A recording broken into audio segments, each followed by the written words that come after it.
Chino! Kimchi Chino! 오빠,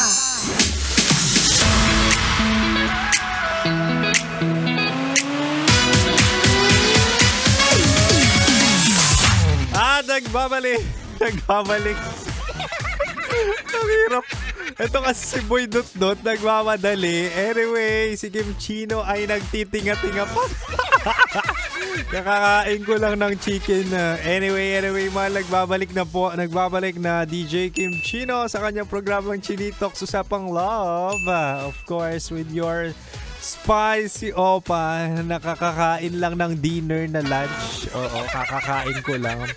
Anyway, sabi ko nga kanina, mahal, may mga taong magagaling lang sa umpisa at kapag nakuha na ang gusto o ang pakay, talaga nga namang biglang mawawala. Diba? Kaya naman tulad sa ating Chinitok Usapang Pag-ibig mula sa spicy opa mo, ay naku, sinasabi ko sa inyo, pag-usapan natin ang ghosting na yan. Pag-usapan natin kung paano kanya iniwan sa ere. Di ba nga, ibibigay ko ang 3 senyales na ikaw ay i-ghost na niya. Ito'y FYI lang para kung iwan ka man niya, mawala siya sa buhay mo, at least prepared ka. Ito na, sabi ko kanina, mahal, una, mag-ghost na yan or i-ghost ka na kapag biglang nawalan ng oras. Ito yung sinasabi natin, bakit biglang naging busy? Nung binigay mo yung kiss mo, nung sinuko mo yung bataan, bakit biglang naging busy? Diba? Kung dati hinahatid sundo ka niya, dati merong flowers, dati talaga nga namang spoiled ka, dati kaya niyang magpuyat para makalandian ka, pero nung nakuha niya na yung gusto niya, biglang nagbago. Bakit? Diba? Yan yung mga pagkakataon na kung saan minsan, mahal, ang mga pakay lang ng tao sa inyo ay yung mga gusto lang nila makuha o di kaya matikman. Oo. Kaya wag nyong ibibigay agad. Lalo na kung alam nyo namang panandalian lang yung tao at hindi naman worth it sugalan, di wag nyo nang pag-aksayahan. Diba? O ito, mahal, pangalawa, manggo-ghost na yan kapag lagi ka nang sinzoned. Diyan na papasok yung kung saan nakita niya yung message mo, pero hindi niya to nire-replyan.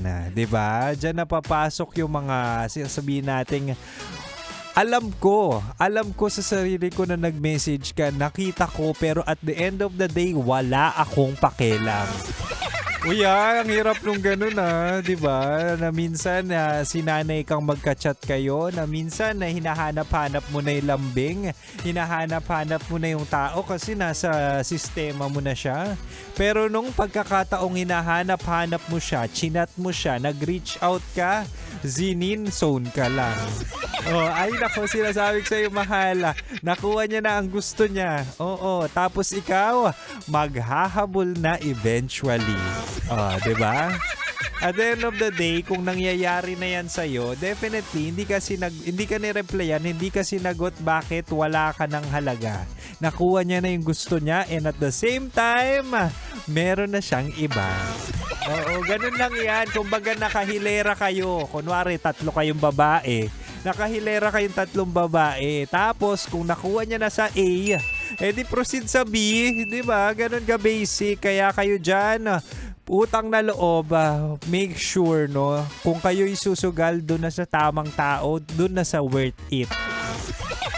Yan ang problema sa inyo . Sugal kayo ng sugal sa taong hindi naman mag-i-stay sa buhay nyo, o di kaya pasok lang sa standards nyo when it comes on appearance, pero yung totoong ugali, di ba?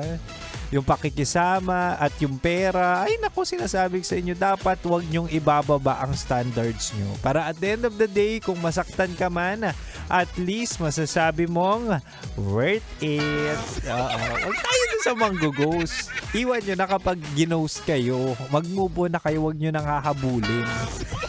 Anyway, kami ay naka-live po pala sa 90.7 Love Radio Manila. TikTok and Facebook. Kaya kung gusto nyo makipagkulitan kay Kim Chino, ay nandun si Kim Chino. Fresh na fresh from PCU Dasmariñas.